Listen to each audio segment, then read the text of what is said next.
Of inmates to Fargo and to Valley City as well. The Valley Today's JC Dodd is live outside of the Cass County Jail.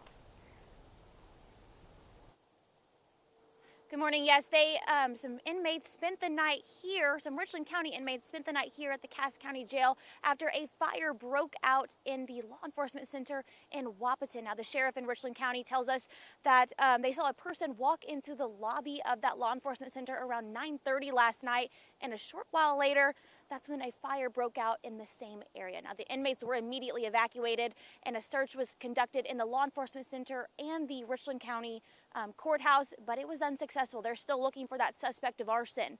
Now, all inmates were taken to Barnes County Jail in Valley City and to here, the Cass County Jail in Fargo. Now, we have no word on how long those inmates will be displaced or how many inmates were taken, but we do know that the investigation is underway and multiple agencies are looking into what started that fire. JC Dodd reported live on that suspected arson down in Wahpeton. Thank you this morning. Also breaking news this morning, the Ukrainian army is reporting tense fighting in the cities of Kharkiv and Kherson this morning as Russian airborne troops take aim at two major cities. Russian rockets also targeted a TV tower and the Holocaust Memorial as the conflict enters day 7. In his first State of the Union address, President Joe Biden pledged that the U.S. forces will not engage in a conflict in Ukraine, but he did say that the U.S. will investigate Russian oligarchs. He also announced new punishments towards Russia, including closing off American airspace to all Russian flights.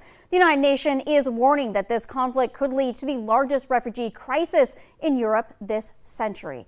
And the U.S. and its allies have agreed to release 60 million barrels of oil from reserve as leaders seek to protect against soaring fuel prices aimed the Russian invasion of Ukraine. Half of that will come from the U.S. Strategic Petroleum Reserve, and the other half will come from allies in Europe and Asia. Those other allies include Germany, the United Kingdom, Italy, the Netherlands, and other major European countries, along with Japan and South Korea. You could call this one Power to the People. Duluth's famous aerial lift bridge is finally lit up in the colors of Ukraine after the mayor was bombarded with complaints about it over the weekend. The city has a policy of not taking requests to light the bridge, but Mayor Emily Larson reversed course yesterday after thousands of people called or posted online insisting the city stand in support of Ukraine. The mayor says a general policy was based on variables like fairness, but that the community was right on this one. And new this morning, state troopers are trying to figure out what caused a deadly crash along I-94 in Stearns County, Minnesota. A man died yesterday when his semi left the interstate near St. Joseph and then dropped onto a road under the I-94 bridge. The victim was a 60-year-old man from Rush Lake. 6:53 now. Let's get a check of that fast track forecast. You might have a dusting of snow you need to worry about this morning, Summer. Yeah, we had a clipper bring some light snow across areas of the valley. In fact, looking live at our Luther Family Ford South Fargo sky cam, those roads are looking a little bit wet. So it's good to see the traffic coming onto this off ramp is going a little bit more slowly as we have that fresh coating of snow on the ground. Right now in Fargo, we're 20 degrees, 19 in Devil's Lake, 16 in Grand Forks, 22 in Jamestown at this hour, overcast skies, 25 in Fergus Falls, and the Bemidji area noting some light snow, 16 degrees. So your headlines for this Wednesday morning. Some flurries are still lingering this morning, and possible areas of freezing drizzle continue primarily south and west of the valley. But we do have a winter weather advisory for that chance of some freezing rain or freezing drizzle. Over the last few hours, the snow was a little bit more pronounced, but it's really diminishing as it continues its exit down to the south and east. But right along this area here is where we could see additional flurries or that freezing drizzle develop. So we do have the winter weather advisory remaining in effect until 9 o'clock this morning. Your planner today in Fargo, we're going to see our high temperature by late morning, early afternoon, right around 20 degrees. And then from there, temperatures start to fall. And we'll see a breeze today as well out of the north, a little bit breezier than we've been the last few days. We could see gusts between 20 and 30 miles per hour across the region. So for today, still dealing with a few lingering flurries and spotty freezing rain. And temperatures will be chilly across the north, falling into the single digits by this afternoon. Tomorrow, much colder. Nearly all of us will be starting out our day below zero, warming up into the single digits and teens.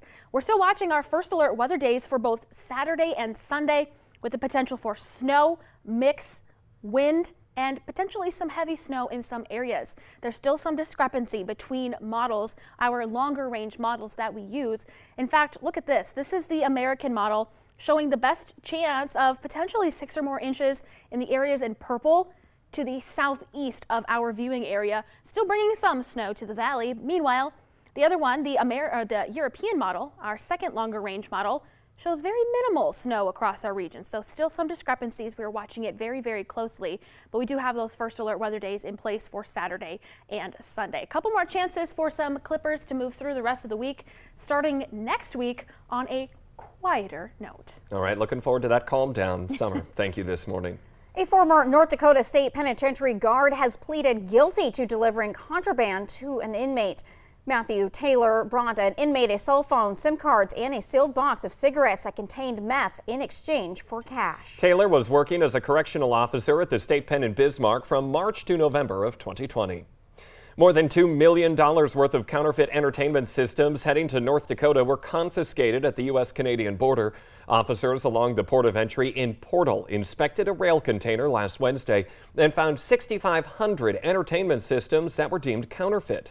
Border agents say they make the seizure of the pirated goods a priority, citing the damage of selling the goods can cause the economy.